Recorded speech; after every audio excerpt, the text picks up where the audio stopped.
যে আমি যদি একটা কলসি দিই, রাজাকে একটা ফিরিয়ে দেব, কিন্তু আর একটা কলসির যে স্বর্ণ আমি সেটা দিয়ে যদি ভক্ত বৈষ্ণবদের সেবা দিই, একটা মহোৎসব করি, তাহলে কি হতে পারে? শাস্ত্র কোন জায়গায় কি বলেছে?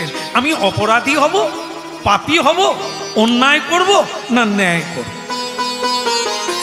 এটা খুঁজতে লাগলো, বিচার করতে লাগলো, অনুধ্যাসন করতে লাগলো, কি করা যায়, ভালো দিক কোনটা, মন্দ দিক কোনটা, এটা কি চুরি করা হবে, এটা কি নিয়ে নেওয়া হবে? এগুলোর উত্তর পেতে হবে, তবে তো কাজ করবে। খুব জটিল জায়গা। একটু আগে বলা হয়েছে পরের ধন নেওয়া উচিত না।